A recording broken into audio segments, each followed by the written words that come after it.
गुरुवारी अपहरण झालेल्या चैतन्य अष्टनकरची तब्बल 36 तासानंतर सुखरूप सुटका झाली आहे। 50 लाखांच्या खंडणीसाठी चैतन्यचं अपहरण करण्यात आलं होतं। त्याच्या सुटकेसाठी करण्यात आलेल्या नागपूर पोलिसांच्या प्रयत्नांना यश आलंय। नागपूरच्या मनीष नगर परिसरातून चैतन्यचं अपहरण करण्यात आलं होतं। खापा परिसरातील एका खोलीत त्याला डांबून ठेवण्यात आलं होतं। मात्र चारही आरोपी दारू पिऊन झोपलेले असताना चैतन्यनं खोलीतून पळ काढलाय।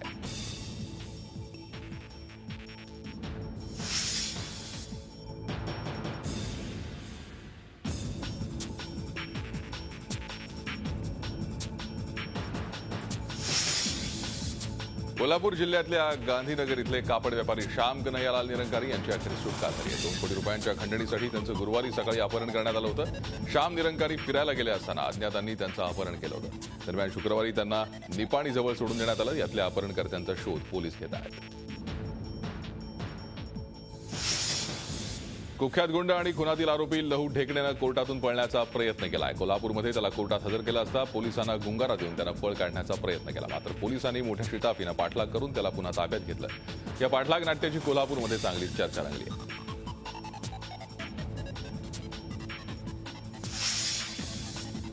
नाशिकच्या 2 सराईत गुन्हेगारांचे मृतदेह त्र्यंबकेश्वर तालुक्यातल्या आंबोली घाटादरम्यानच्या जंगलात संशयास्पद अवस्थेत आढळून आले। पूर्ववैमनस्यातून या दोघांचा खून झाल्याचा संशय व्यक्त केला जातोय। 31 डिसेंबरपासून अर्जुन आव्हाड आणि निखिल गवळी हे दोघे जण बेपत्ता होते। मध्यरात्री 3:30 वाजता निखिलचं मित्रांशी शेवटचं बोलणं झालं तेव्हा सकाळी सातपूर परिसरात घेण्यासाठी ये असं त्यानं मित्राला फोनवर सांगितलं।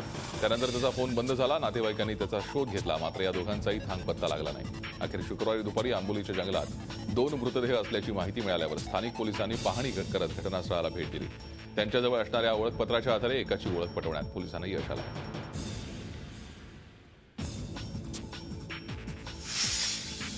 सेल्फीचा नाद 3 तरुणींच्या अंगाशी आलाय। मुंबईतल्या बँडस्टँड जवळ सेल्फी काढताना पाय घसरून 3 तरुणी समुद्रात बुडाल्यात। यावेळी रमेश वळंज हे वांद्रे इथं कामगार बँडस्टँड इथे आले होते। 3 मुली बुडत असल्याचं पाहून त्यांनी या 3 तरुणींना वाचवण्यासाठी समुद्रात उडी घेतली। वळंजू यांनी 3 पैकी 2 मुलींना वाचवलंय।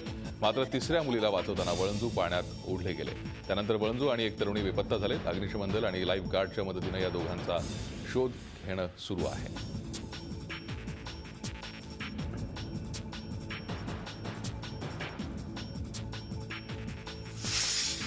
यवतमाळमध्ये स्विफ्ट आणि ट्रकमध्ये भीषण अपघात झाला। या अपघातात 2 ठार आणि 3 जण जखमी झालेत। यवतमाळच्या कळंबजवळ ही दुर्घटना घडली आहे। जखमींवर जिल्हा रुग्णालयात उपचार सुरू आहेत।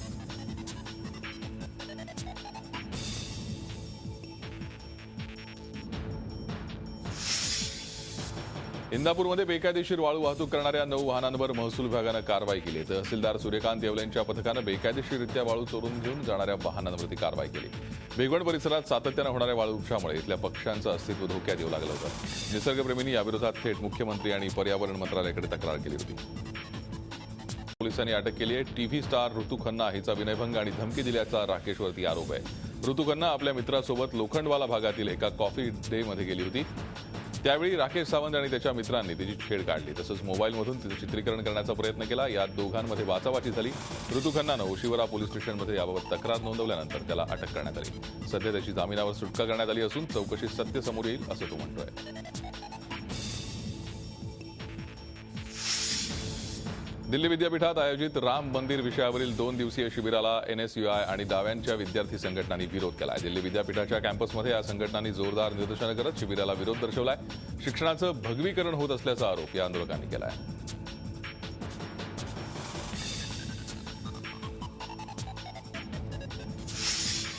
एलबीटी आणि टोल माफीच्या लोकप्रिय घोषणा पूर्ण केल्यानं राज्याच्या तिजोरीवर प्रचंड ताण पडला। याचा परिणाम दुष्काळग्रस्तांच्या मदतीवर झालाय।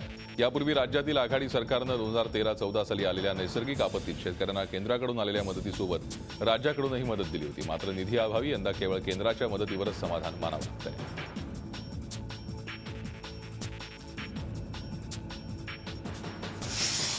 धुळे जिल्ह्यात 617 गावांची अंतिम पैसेवारी निश्चित झाली आहे। कमी पावसानं जिल्ह्यातील 617 गावांची डिसेंबर अखेरची अंतिम पैसेवारी 50 पैशांपेक्षा कमी निश्चित करण्यात आली आहे। जिल्हा प्रशासनाने या विषयाचा अहवाल शासनाला सादर केलाय। जिल्ह्यात 2014 मध्ये कमी पाऊस झाला होता, त्यामुळे 420 गावांची पैसेवारी 50 पैशांपेक्षा कमी होती। त्यानंतर 2015 मध्ये चांगला पाऊस होईल अशी अपेक्षा असताना पुन्हा पावसानं दगा दिला, त्यामुळे तब्बल 617 गावांची आणेवारी 50 पैशांपेक्षा कमी जाहीर करण्यात आली आहे।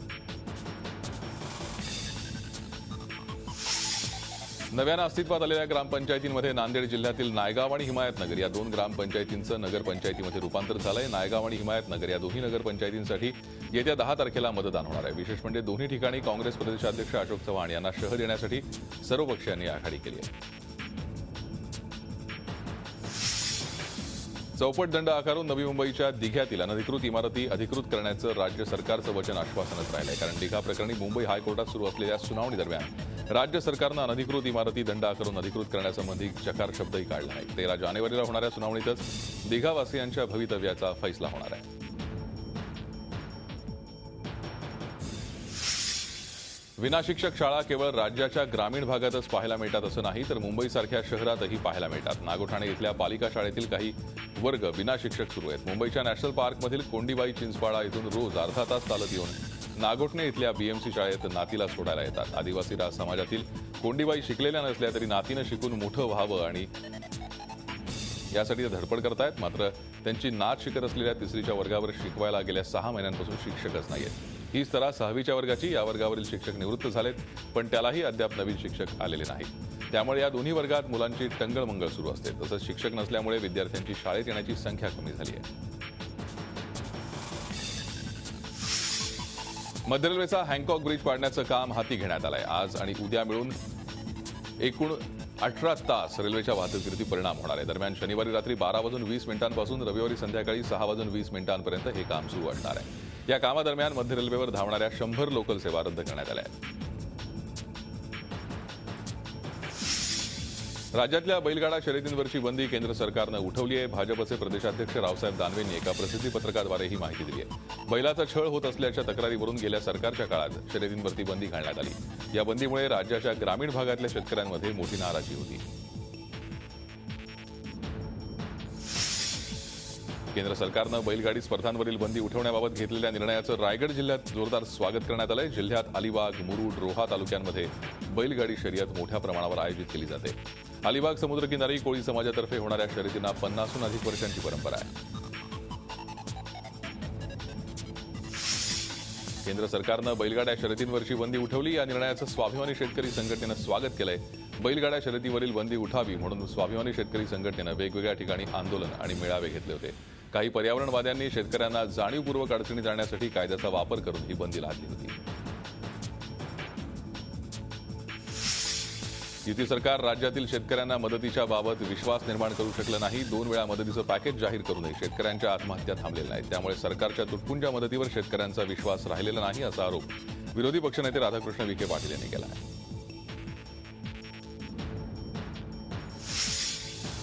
साहित्य संमेलनाचे नियोजित अध्यक्ष श्रीपाल सबनीस यांनी उत्तर महाराष्ट्र विद्यापीठातील पुस्तक खरेदीत घोटाळा केल्याचा आरोप होतोय।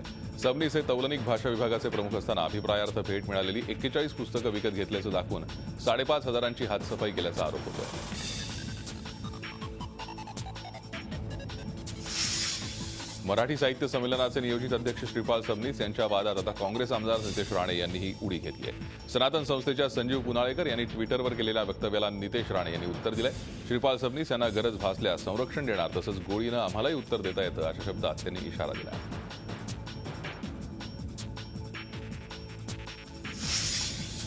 व्याघ्र संरक्षणासाठी स्पेशल टायगर प्रोटेक्शन फोर्सची स्थापना करण्यात आली। या स्थापनेला 2 वर्ष झाली, पण त्याची अंमलबजावणी झालेली दिसत नाही।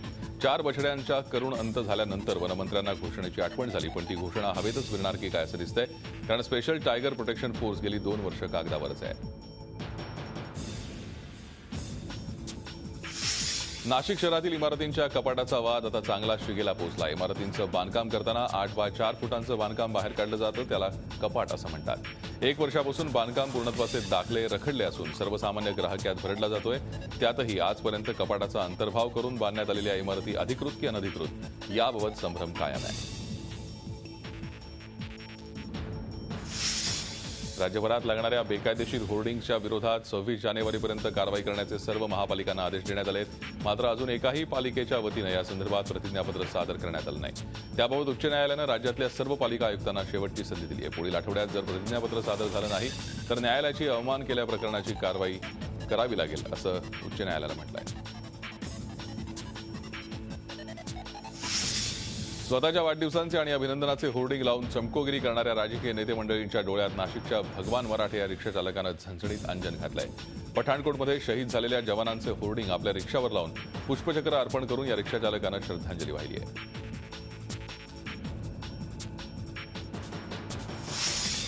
अकोल्यातील एका वृद्ध आई वडिलांची त्यांच्याच मुलाकडून ससेहोरपड होती. आपल्या आई वडिलांना आणि गतिमंद बहिणीला सांभाळण्यास नकार देणाऱ्या मुलाला कायद्यानं त्याच्या जबाबदारीची जाणीव करून दिली आहे. आपल्या वृद्ध आई वडिलांना महिन्याकाठी निर्वाह भत्ता म्हणून 7,500 रुपये देण्याचे आदेश अकोल्याच्या उपविभागीय अधिकाऱ्यांनी दिले.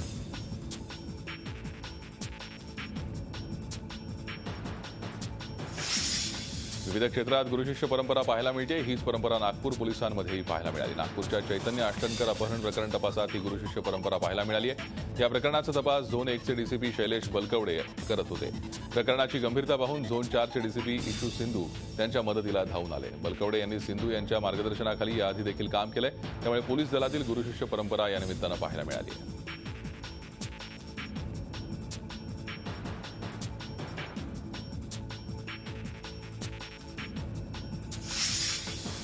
सिद्धेश्वर यात्रा जिल्हा प्रशासन आणि सिद्धेश्वर देवस्थान कमिटीच्या वादात अडकली होती. मात्र मुख्यमंत्र्यांच्या मध्यस्थीनंतर यात्रेला मुहूर्त मिळाला आहे. खरं तर ही यात्रा 15 डिसेंबरपासून सुरू होणार होती, पण आता ही यात्रा 11 जानेवारीला सुरू होती. आदर्श आपत्कालीन आराखड्याला मुख्यमंत्र्यांनी स्थगिती दिली.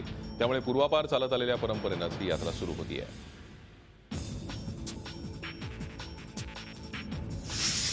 पश्चिम महाराष्ट्रातील लाखो भाविकांचं श्रद्धास्थान असलेल्या पुसेगावच्या परमपूज्य सेवागिरी महाराजांच्या रथोत्सवास पुसेगावाच्या यात्रेला सुरुवात झाली आहे. रथाचं पूजन करून पुसेगावातून रथाची मिरवणूक काढण्यात आली. यात्रेची सुरुवात कृषी प्रदर्शनाचं आयोजन करून करण्यात आली.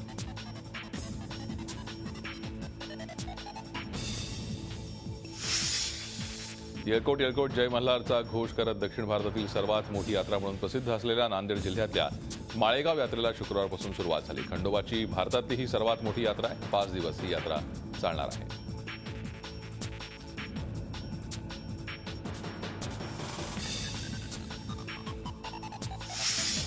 वेळ झाली एका ब्रेकची. कुठे जाऊ नका, पाहत राहा झी 24 तास. आपण पाहताय फास्ट न्यूज.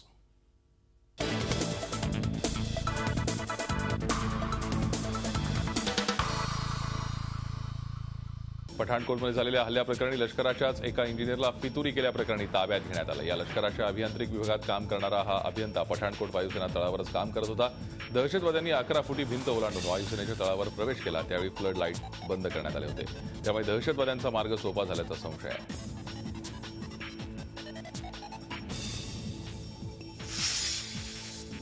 पंतप्रधान नरेंद्र मोदी यांनी पठाणकोटला भेट दिली. एअरवेसवर झालेल्या अतिरेकी हल्ल्यानंतर सुरक्षेचा आढावा घेण्यासाठी त्यांनी पठाणकोट एअरवेसला भेट दिली. 7 शहीदांच्या कुटुंबियांची देखील त्यांनी यावेळी भेट घेतली.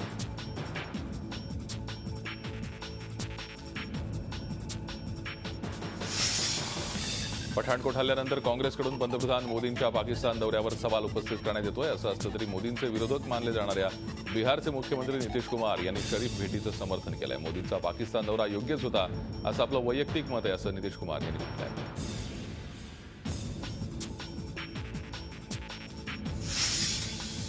दिल्ली युनिव्हर्सिटीमध्ये राम मंदिराबाबतच्या 2 दिवसीय शिबिराला सुरुवात झाली आहे. मात्र शिबिराचं उद्घाटन होण्याआधीच युथ काँग्रेस आणि डाव्याच्या विद्यार्थी संघटनांनी त्याला विरोध करण्यास सुरुवात केली आहे. शिक्षणाचं भगवीकरण होत असल्याचा आरोप या विद्यार्थी संघटनांनी केला. यावेळी आंदोलक आणि पोलीस यांच्यात झटापट झाली. वाढत्या विरोधाच्या पार्श्वभूमीवर परिस्थिती नियंत्रणात आणण्यासाठी आयटीबीपीच्या टीमला घटनास्थळी पाचारण करण्यात आलं होतं. श्रीराम जन्मभूमी मंदिर उभरता परिदृश्य असा या शिबिरातील चर्चेचा विषय आहे. भाजप नेते सुब्रमण्यम स्वामी यांनी या शिबिराचं उद्घाटन केलंय. अरुंधती वरिष्ठ अनुसंधान पीठानं या शिबिराचं आयोजन केलं. या शिबिरावरून आता जोरदार राजकारण सुरू झालंय. असहिष्णुतेच्या मुद्द्यावरून टीका करणारे आता कुठे गेले असा सवाल भाजप नेते सुब्रमण्यम स्वामी यांनी केलाय. तसंच राम मंदिर होणारच असा विश्वासही त्यांनी व्यक्त केला.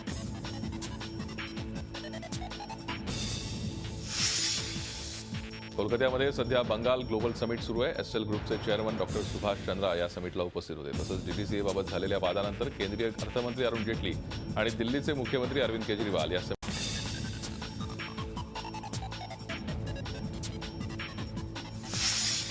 आयसिसच्या एका दहशतवाद्याने आपल्या स्वतःच्या आईवर धर्मत्यागाचा आरोप करत अत्यंत निर्दयतेनं सर्वांसमोर तिची हत्या केली. सिरियातील राक्का शहरात ही घटना घडली आहे. 45 वर्षीय लेना अल कासेम यांच्यावर इसिसनं धर्मत्यागाचा आरोप ठेवला होता. लेना अल कासेम यांनी अलीकडे इसिस सोडण्याचा आग्रह धरला होता. आपण राक्का सोडून दुसऱ्या शहरात जाऊया असं त्या अलीला सांगत होत्या. अलीनं इसिसमधील आपल्या कमांडरना याची माहिती दिली.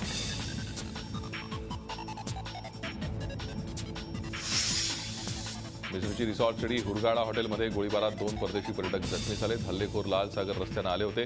प्रत्युत्तरात एक हल्लेखोर ठार झाला. पोलिसांनी यानंतर संपूर्ण हॉटेलला घेराव घातला.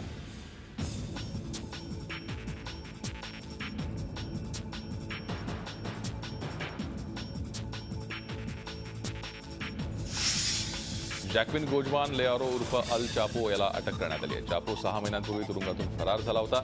चापो मेक्सिकोमधला कुख्यात ड्रग माफिया आहे. मेक्सिकोचे राष्ट्रपती एनरिक पेना नीटो यांनी ट्विट करून चापोला पुन्हा जेरबंद केल्याची माहिती दिली आहे.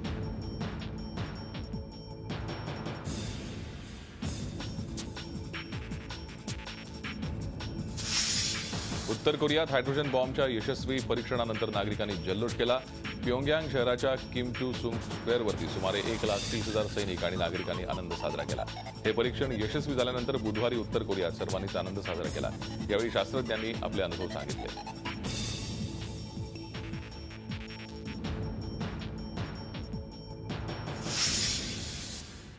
अमेरिकेच्या उत्तर डकोटामध्ये पोलिसांनी एका संशयिताला अटक केली. त्याच्यावरती ओबामांच्या पाळीव कुत्र्याचा अपहरणाचा कट रचल्याचा आरोप आहे. या आरोपीला वॉशिंग्टनच्या एका हॉटेलमधून हत्यारांसह अटक करण्यात आली आहे.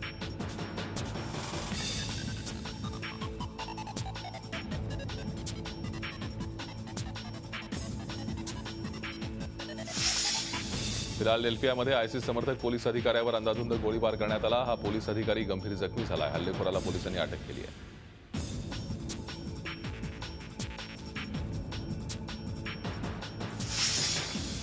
अमेरिकेत काही भागांमध्ये अल निनोच्या वादळानं मोठा कहर माजवलाय. मुसळधार पाऊस सुरूच आहे, त्यामुळे काही भागांमध्ये पूर आलाय.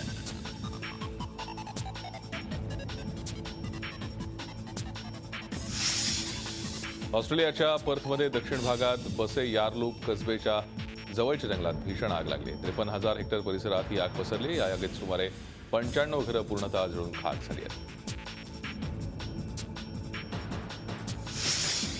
रशियाच्या सोचीमध्ये राष्ट्रपती व्लादिमीर पुतीन यांनी ज्युडोच्या प्रशिक्षणात सहभाग घेतला. यावेळी त्यांनी ज्युडोच्या इटालियन कोचसोबत मुकाबला केला.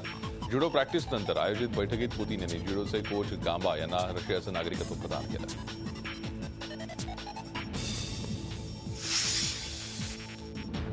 चीनच्या शांग्सी प्रांतात एका महिलेनं सबवे स्टेशनच्या शौचालयात बाळाला जन्म दिला. सबवेच्या कर्मचारी आणि प्रवाशांनी या बाळाला वाचवण्यासाठी मोठी मदत केली. हे बाळ आणि त्याची आई दोघेही सुखरूप असल्याचं कळत आहे.